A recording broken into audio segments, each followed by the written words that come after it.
C'est tous les jours de manche. Bonjour. En fait, ce sera pas l'heure de jouer, ça va être En fait, l'heure on de va jouer moi. dans un instant, mais on va jouer avec vous. Bon, Oui, alors, mais on franchement, en général, on joue ensemble Mais un peu, non? on va jouer à la fin, il y aura un quiz. Préparez-vous. Ah, soyez bons. trop bien. C'est mon moment. Soyez bons. Alors, on va continuer dans le thème puisque ce matin, oui, effectivement, tout le monde est content, un partout, entre Paris et Dortmund en Ligue des Champions. On a regardé le match tous ensemble. On était avec Charles qui a célébré la qualif des deux clubs avec Gudrun et Hildegard.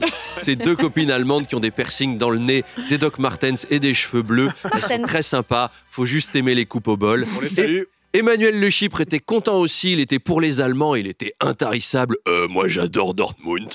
En plus, cet été, ils ont recruté Ulrich Biedermann au poste de contrôleur de gestion des actifs merchantistiques du club. C'est un peu le Maradona de l'achat groupé, si vous voulez. En plus, il est ambidextre. Il peut calculer de la main droite, de la main gauche, de la tête. Super investissement pour le club. Le PSG assure donc sa qualification par un but de Warren Zahir Emery, 17 ans, la nouvelle star du club. Qu'est-ce qu'il est énervant ce gosse. Il me rend ouf, hein. 17 ans, il joue avec l'équipe de France, il qualifie le PSG, il élimine le Milan AC. Moi, à 17 ans, j'essayais juste d'éliminer mes boutons d'acné, j'y arrivais même pas. Son objectif, c'est de gagner l'Euro. Moi, c'était de plus être puceau. 17 ans, quoi. Chers auditeurs, Apo, vous le savez très bien, vous étiez à l'instant avec Daniel. Oh, Warren, il est génial. Warren, il est fantastique. Parce qu'on sait que nos ados à nous, c'est pas les mêmes. Hein. Regardez-les, les vôtres, avachis sur le canapé comme des vieux sacs à zoner sur TikTok. T'as vu Frenchy Shore Et à côté, t'as Zahir Emery. Et voilà, t'as des gars comme ça, ils ont de l'avance. À 17 ans, ils sont internationaux de foot, où ils épousent Amélie Rosic. Ils sont en avance. Je l'avais pas vu venir. Bon, alors, les huitièmes, c'est le minimum. Hein, quand t'as le budget des émirs du Qatar. Les émirs qui dominent les qualifs, je veux dire, c'est normal. Allez, j'adore. La COP28, Arnaud, s'est achevée sur une bonne note. Oui, on part à Dubaï. Alors, c'est une figure de style. Malheureusement, on part pas vraiment tous faire la matinale à Dubaï. Là, j'aimerais bien qu'on la fasse un jour en direct d'une belle piscine. Donc, la COP28 s'est terminée sur une bonne nouvelle. Un accord a été trouvé pour entamer une transition hors des énergies fossiles. Alors, c'est un accord non contraignant, hein. C'est-à-dire, ça reste soft. C'est les gens qui disent ouais, on va le faire. Ouais. C'est comme avec votre conjoint. Tu peux vider la vaisselle ? Oui, je vais le faire. Et puis, t'attends. Voilà. Moi, j'ai demandé à un diplomate saoudien, mais vous avez vraiment dit que vous alliez sortir du pétrole ? Oui. Mais vous êtes d'accord pour sortir du pétrole ? Non. Mais on est d'accord pour dire qu'on va le faire. Vous voyez, c'est beau la diplomatie. Hein. Mais il n'y aura pas une autorité pour vérifier que les derricks et les plateformes pétrolières vont ralentir leur production. Il n'y aura pas de police des plateformes. Il n'y aura pas d'inspecteur derrick. Oh, le deuxième beau jeu de mots. Oh, l'inspecteur derrick. Non, mais on cible les plus de 75 ans. Ce matin, il faut qu'on gratte des auditeurs à RTL. Alors, il y a déjà des entreprises qui cherchent des énergies alternatives. Vous avez peut-être vu ça dans la presse. Il y a une entreprise japonaise qui veut envoyer des fusées dans l'espace grâce à de la bouse de vache transformée en biogaz. Ouais, on peut faire voler des fusées avec des bouses. C'est-à-dire tu branches ta fusée sur C8 qui rediffuse Camping 3 et hop, elle est rechargée. Vous imaginez le lancement d'une fusée qui marche au gaz de bouse de vache ? 4, 3, 2, 1, tire sur mon doigt.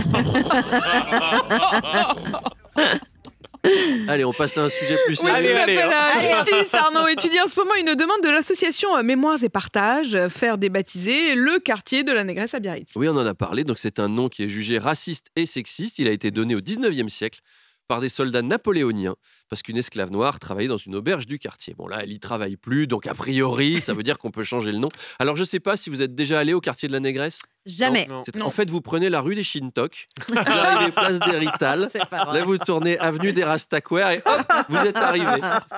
Alors le nouveau nom serait Arausta, qui vient du basque et qui signifie poussiéreux. Alors moi, j'habite pas Biarritz, mais si on me demande de changer le nom de mon quartier parce qu'il est pas terrible, je suis désolé, j'attends un truc un peu plus classe que le quartier poussiéreux, quoi. Ensoleillé, printanier, mais là c'est naze. Du coup, pour y aller, il va falloir pareil débaptiser tout. Tu prends la rue dégueulasse, tu tournes avenue de la vaisselle sale, t'arrives place du bordel du placard à chaussures. Ou alors, sans forcément changer le nom, on peut les contextualiser, les noms choquants. Par exemple, sur le panneau de la ville de Jouy-sur-Yvette, on écrit uniquement si elle est d'accord. Ou sur le panneau de la ville de Bourg-la-Reine, on écrit sauf si c'est Camilla, faut quand même pas pousser. Alors, justement, je résiste pas à l'envie de vous faire un petit quiz. Ah, super. Est-ce que Bien cette sûr. ville existe Allez, ou on se pas concentre. Alors, à gagner, allez, je vous l'offre, cette vanne, je vous l'offre. À gagner un week-end dans mon cul pour 2 personnes. Oui. Mais non. Alors, cette ville existe-t-elle? Top, c'est parti. Anus. Oui. Oui, c'est un trou perdu dans l'Yonne. Oui. Le Fion. Oui. Vrai. Oui, qui est un trou perdu en Haute-Savoie. Le Renflement Brun. Non. Non, il n'y a pas de mairie, il y a juste le maire. Le Gros Glavio. Faux. Non, Faux. Montéton. Ah oui. Vrai. Ah oui. Oui. J'ai tout, Lot-et-Garonne. j'ai tout juste pour l'instant. Virton-Boulard. Faux. Non. Faux. Non, c'est faux. Ah, pas mal, perdu, c'est pas à c'était bien voir. vers ton boulard. Va-t'en. Vrai. Oui, oui. Vrai, ouais, c'est dans l'Indre. Bibiche.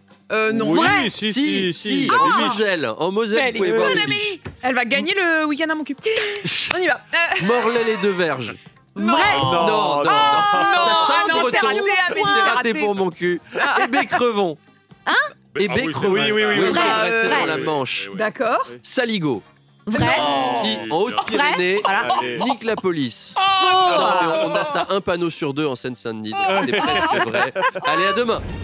Et vous l'aurez donc deviné, oui, Arnaud, mon invité à 8h30. C'est Bruno Le Maire, c'est le ministre de l'économie, le grand argentier de la France, le secrétaire d'État à la grosse moula.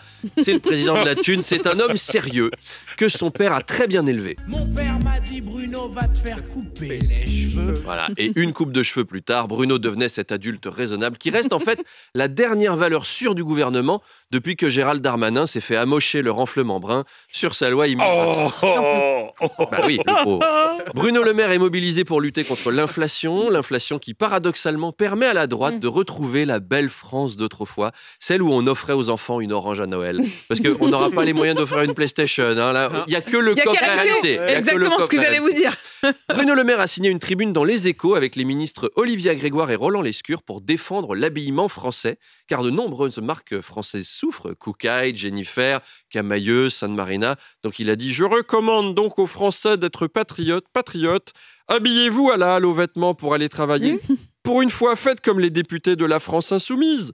Adoptez la touche François Ruffin avec des costards trop grands et mal coupés. Mathilde Panot, ma chérie, tu as trop le style. C'est magnifique, la robe en toile de rideau des années 90. J'adore, je mets un 10. Non, je plaisante, Madame de Balherbe. Les députés insoumis ne s'habillent pas qu'à la halle aux vêtements. Ils vont aussi chez Gémeaux et Super U. Bref, ne manquez pas l'interview de Christina Cordula à 8h30.